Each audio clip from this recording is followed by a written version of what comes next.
Dobar dan. Na 43. strani smo i radit ćemo tonalitete sa dve snizelice. Kao i do sad, prvo ćemo pretrčati preko dura, a u ovom slučaju to je B-dur, i zatim se bacamo na paralelni mol, naime G-mol. Snizelice su nam B i S. Pazite gde se koje piše. B je na trećoj liniji, mada sad tu baš i ne vedi, ali nema veze. Znači evo B je na trećoj liniji, dok je S u četvrtoj praznini. Tonovi B dura su nam B, C, D, S, F, G, A i B. Toniku sviramo kako je zapisano, petim, trećim i prvim prstom. Mada u suštini, ako je nekom lakše, ili ako ima veliku šaku, može i da svira četvrtim, drugim i prvim prstom. Subdominantu ćemo malo da obrnemo, zato što nam je prilikom sviranja ovih akorda najlakše da zadržimo što više zajedničkih tonova.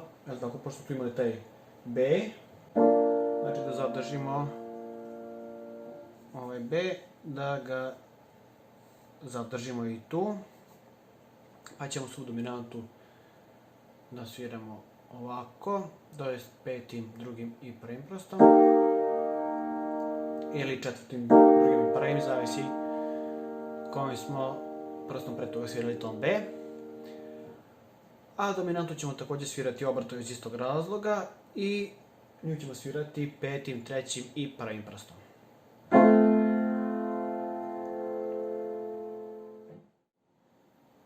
Aj sad da vidimo 94. stranu, sviram primer pod B u B-duru.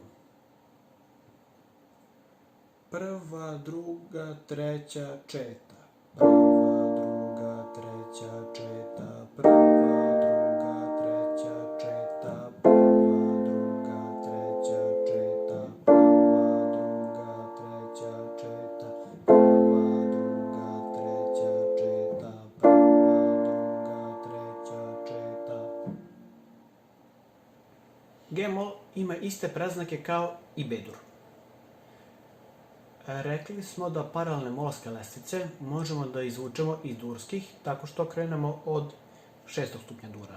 Sad tu nam je, znači 6. stupanj nam je ton G prvi, drugi, treći, četvrti, peti i 6. stupanj. Znači 6. stupanj nam je ton G i ako nastavimo redno da pratimo tonove do sledeće G, dobit ćemo prirodni G-mol. Znači G, A, B, tu je ponovno taj B, jel' tako? C, D, S, pazimo na S, tako? F i G. U harmonskom G-molu imamo povišen 7. stupanj, što je inače slučaj u harmonskom molu, dok u melodijskom imamo povišen 6. i 7. stupanj. Toniku G-mola sviramo petim, trećim i prvim prstom. Subdominantu opet u prilagođenoj varijanti, to jest u obliku G, C, S, petim, drugim i prvim prstom. Dok dominantu sviramo u obliku Fis, A, D, petim, trećim i prvim prstom.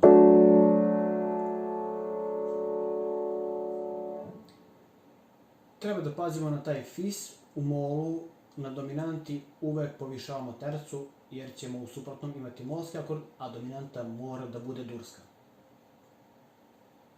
Sviramo opet primer pod B na 94. strani, sad u G-molu. Prva, druga, treća, četa.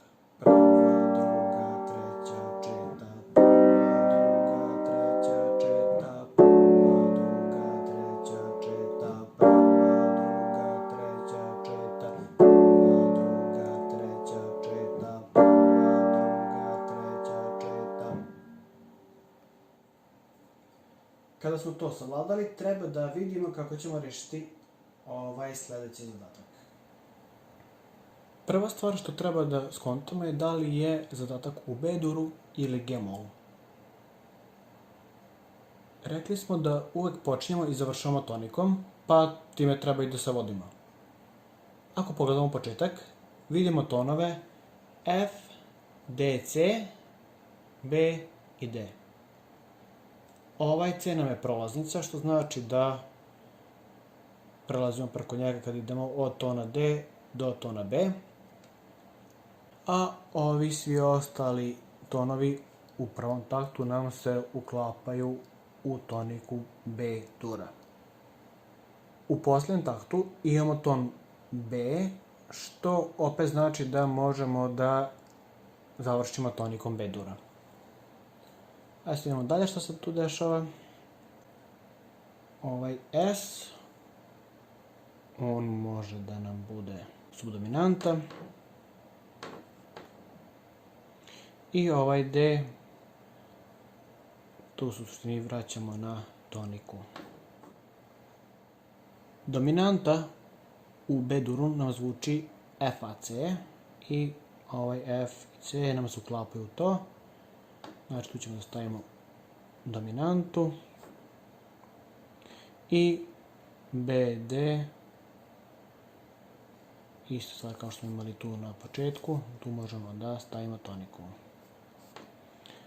C, tu bi mogli da stavimo dominantu opet, jel tako?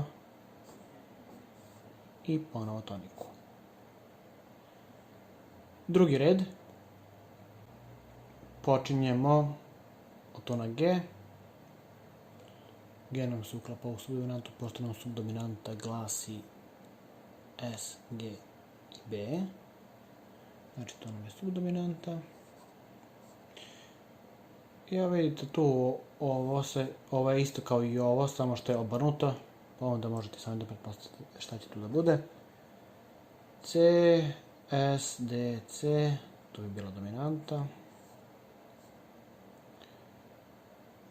D, S, F, D i F su nam tonovi koji se uklapaju u toniku, a onaj S je prolaznica, jel tako? Tako da to nam je tonika. Ovaj takt treći nam je isti kao i ovaj. I ova prima volta na C smo imali kao tu, na C stavimo dominantu i na D toniku. Ok, u suštini to je to. Ajde sad da vidimo kako zvuči ovaj zadatak. Prva, druga, treća i...